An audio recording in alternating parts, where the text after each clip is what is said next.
देश की सच्चाई, सच छुपने नहीं देंगे। हिजाब विवाद बंद हुआ या फिर नई बहस शुरू होगी, ये तो बाद में पता चलेगा। लेकिन इस वक्त की एक सबसे बड़ी खबर ये है कि कर्नाटका हाईकोर्ट ने हिजाब के मामले में अपना फैसला सुना दिया है। कर्नाटका हाईकोर्ट में महीनों से चलने वाली हिजाब विवाद आखिरकार आज समाप्त माना गया। ये इसलिए मैं कह रहा हूं कि आज कर्नाटका हाईकोर्ट ने अपना फैसला सुना दिया। हिजाब को लेकर जारी विवाद के बीच कर्नाटक हाईकोर्ट ने आज बड़ा फैसला सुनाया है। मामले की सुनवाई करते हुए कर्नाटक हाईकोर्ट ने कहा कि हिजाब इस्लाम धर्म का अनिवार्य हिस्सा नहीं है।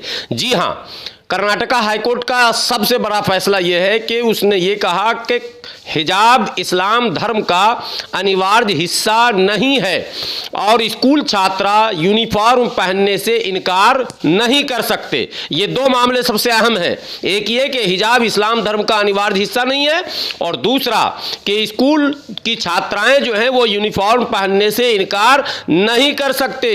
इसके साथ ही हाईकोर्ट ने मुस्लिम छात्राओं की तरफ से कॉलेज में हिजाब पहनने को लेकर इजाजत मांगने वाली याचिका को खारिज कर दिया। जी हां, तो याचिकाएं छात्रों की तरफ से दाखिल की गई थी, उसे कर्नाटका हाईकोर्ट ने खारिज कर दिया। कर्नाटका हाईकोर्ट की तरफ से कई याचिकाओं को खारिज किया गया जो शैक्षणिक संस्थाओं में इजाजत को लेकर दायर की गई थी।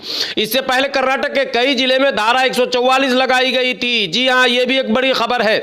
यानी प्रशासन को इस बात की भनक लग गई थी, फैसले आएंगे और उसके बाद फिर विवाद शुरू होगा। जी हां, हिजाब विवाद के बीच आपको पता होगा एक बजरंग दल कार्यकर्ता जिसका हर्ष नाम था, उसकी हत्या हुई थी।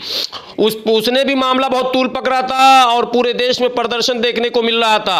हिजाब विवाद पर फैसले से पहले बेंगलुरु में कुछ चीजों पर प्रतिबंध लगा दिया गया है। जी हां, इस वक्त की बड़ी खबर है। बेंगलुरु में के पुलिस आयुक्त कमल पंत ने कहा कि 15 मार्च से 21 मार्च तक एक सप्ताह के लिए बेंगलुरु में सार्वजनिक स्थानों पर सभी प्रकार की सभा, आंदोलन, विरोध या किसी भी प्रकार के समारोह पर प्रतिबंध लगा रहेगा। जी हां, ये इस वक्त की बड़ी खबर है। हिजाब विवाद पर कर्नाटक उच्च न्यायालय के फैसले से पहले दक्षिण कन्नड़ डीसी ने कल 15 मार्च को सभी स्कूलों और कॉलेजों में छुट्टी का आदेश दिया है। आदेश के मुताबिक बाहरी परीक्षाएं निर्धारित कार्यक्रम के अनुसार होती रहेंगी, लेकिन सभी स्कूल और कॉलेजों के आंतरिक परीक्षाएं स्थगित कर दी गई है। जी हां, यह भी इस वक्त की बड़ी खबर है।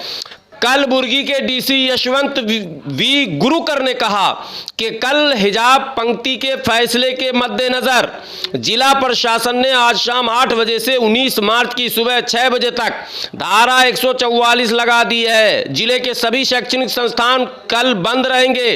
कर्नाटक उडुपी के कुछ स्टूडेंट्स के ग्रुप ने अदालत में हिजाब पर प्रतिबंध के फैसले को लेकर चुनौती दी थी। स्टूडेंट ने तर्क दिया था कि हिजाब संविधान के द्वारा दी गई धार्मिक स्वतंत्रता के तहत आता है। ऐसे में कोई कॉलेज इस संबंध में प्रतिबंध को लेकर कोई फैसला नहीं दे सकता।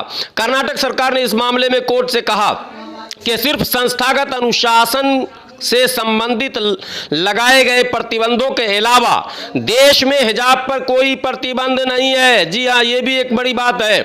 यानी कि केवल स्कूल और कॉलेजों में जो यूनिफॉर्म है उसको आप इस्तेमाल करेंगे, लेकिन बाकी जगहों पर हिजाब पर किसी भी प्रकार का कोई प्रतिबंध नहीं है।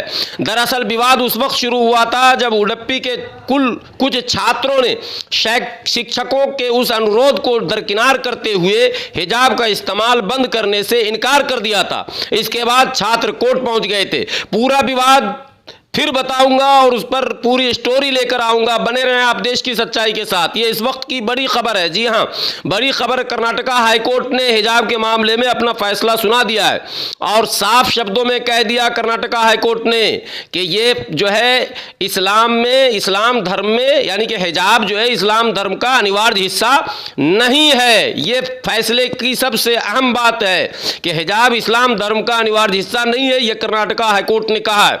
और सभी मुस्लिम छात्राओं को स्कूल और कॉलेज के यूनिफॉर्म पहनने से इनकार नहीं करना है, यह भी आदेश में कहा गया है। बने रहे देश की सच्चाई के साथ और अपडेट के साथ मैं फिर हाजिर हूंगा।